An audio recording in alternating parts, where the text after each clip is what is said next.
Hi, everyone. Welcome to Mini Scroll, the daily internet culture podcast bringing you the biggest stories from social media, the creator economy, and the digital space every Monday through Thursday. I'm your host, Lauren Meisner, the founder of the youth digital media brand Centennial World.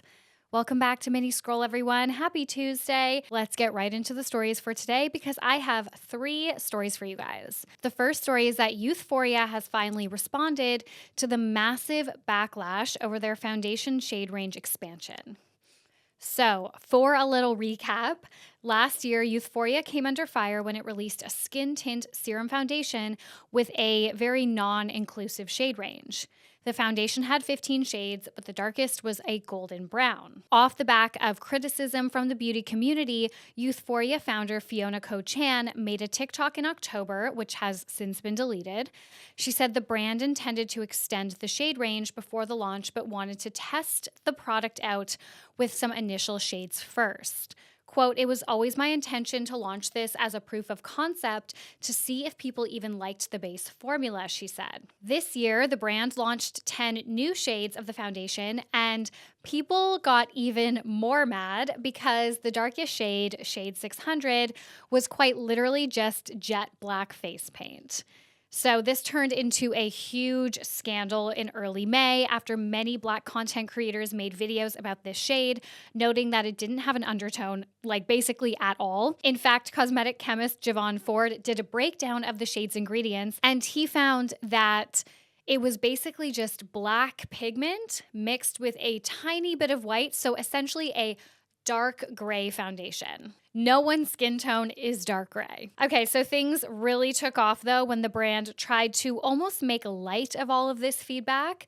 They started a series on TikTok where they went in search, quote unquote, for someone who suits shade 600. In one TikTok, Fiona approached people on the street and put it on their skin to prove, quote unquote, that it works on some people.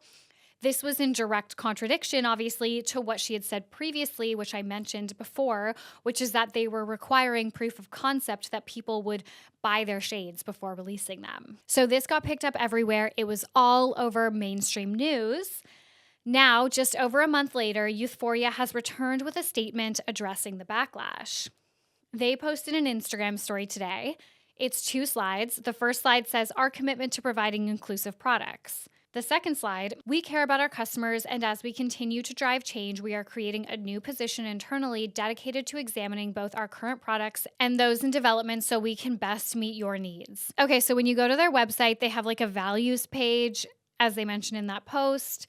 So it's under our commitment section. And it says, "Over the last year, we expanded our shade range based on feedback from the Youthforia community.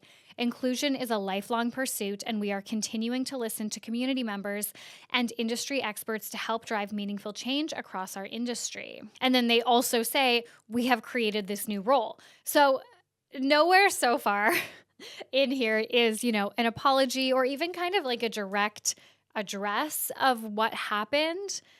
No explanation as to how they developed shade 600 or how they developed the shade range, like the shade expansion in general. They really glossed over this. So then when you go to the job description, okay, so they are hiring for a director of product development with a strong commitment to DEI principles, diversity, equity, and inclusion. So one of the key responsibilities, it says, "Manage the product development process from concept to launch, overseeing product lifecycle from creating the marketing brief to delivery at the warehouse, including formula development, packaging development, COGs, and margin, ensuring alignment with Youthforia's brand values and DEI goals." Okay, so the number one criticism about all of this is, well, the first criticism is that this was not an apology or even a proper address. The second, I guess maybe they don't think they need to apologize. Like, they released a shade that I guess they believe does suit someone. I mean, they found, quote unquote, found someone to suit that shade. So maybe they really don't see the problem here with like the lack of undertone and how they tried to play it off and all of that. Maybe they don't see an issue with that. But the second biggest criticism is that the job posting that they're hiring for is like 2 or 3 different jobs. Like, being the director of product development is very different than being a DEI expert. So I want to read a comment on Instagram. It's one of the top comments on their posting about this. It's by a user named Latia MH. They write, just went to look at the job. Why is this a DEI director and product development position? It's like 3 jobs in one. There should be an expert focused solely on product development because product development should be inclusive from the jump. Then there should be an internal DEI consultant with experience in new media, artist relations, comms, inclusion at the corporate and consumer level, who works with product development, marketing, and all departments to ensure all efforts are made for continued inclusion across the brand and its identity. Come on now, Youthforia. Y'all keep taking these L's because you're being hard-headed. I think that's exactly what it is. Product development for a beauty brand should be inclusive. Should be the baseline in 2024. So, to be like, our product developer needs to have DEI at the forefront, that should just already be the baseline. And then, of course, as this person notes, there are specific consultants, there's full careers built around how to help corporations with DEI, and completely agree. There should be a specific person who is brought in as a consultant for this role who works with product development. It shouldn't be a catch-all job. All right, the next story that I have for you guys is that Sabrina Carpenter has announced her new album following the success of Espresso. So Sabrina Carpenter has announced her 6th studio album, Short and Sweet, to be released on August 23rd.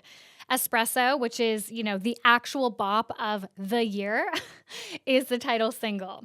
She also teased that she has a surprise for fans on Thursday night. Some people think, could it be another single? Others are thinking maybe it's a tour announcement.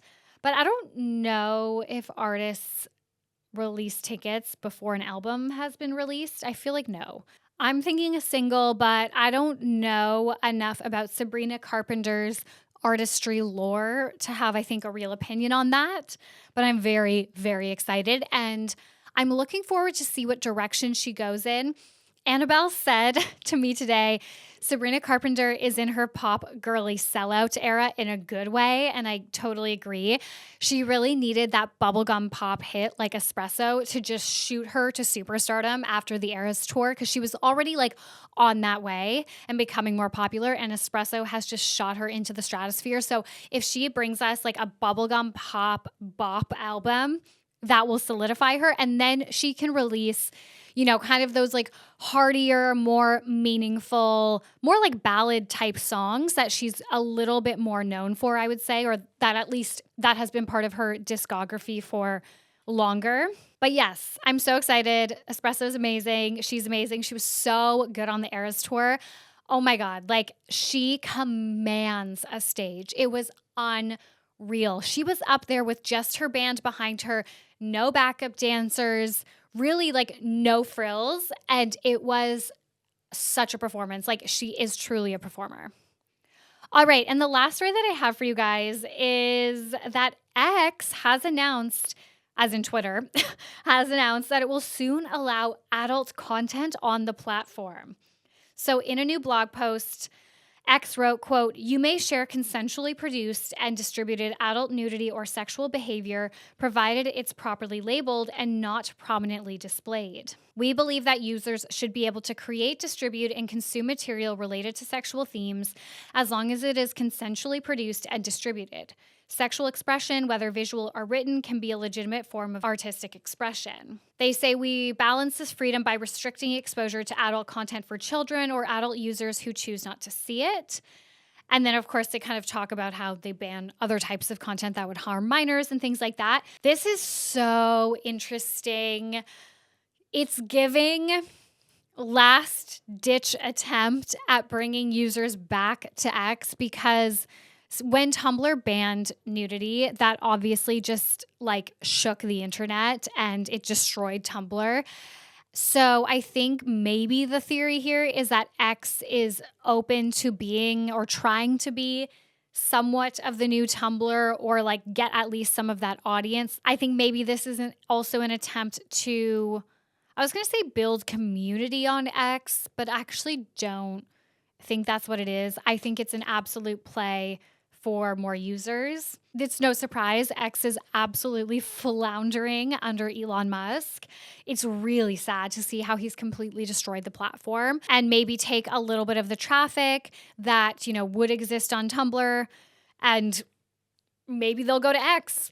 X is a pretty mainstream platform. It doesn't feel maybe as intimidating to express yourself on that platform as it would to find different forums and things like that. I think that's why Tumblr was so successful with, the nudity side of things, is because it did feel like artistic expression, as X is saying here, and Tumblr was like a mainstream platform. It didn't feel like you were really like consuming or producing pornography. Like it felt like it was for a different purpose. And I think that's maybe what X is trying to do here based on this statement.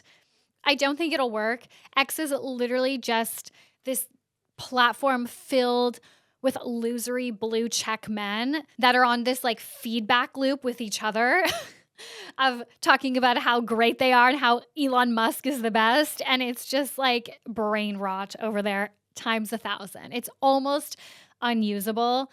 So yes, I feel like this is a play to get people back on side. I don't think it will work. I think it will further turn the platform into a completely obsolete side of the internet, but we will see. Anyways, guys, that is it for Mini Scroll today. Thank you so much for listening. Please remember to rate, review, and subscribe. It helps me so much. It helps me grow. And I will talk to you guys, oh my God, tomorrow. But tomorrow will be our mini series. I'm so excited. So tomorrow we are launching our gaming mini series for the next 5 weeks. Every Wednesday, instead of Mini Scroll, you guys will get a 10 to 15 minute episode about a topic in gaming and how it relates to women in gaming. And I have an interview in each episode with different streamers, journalists, even gaming scholars. Very cool. Like people with doctorates in gaming.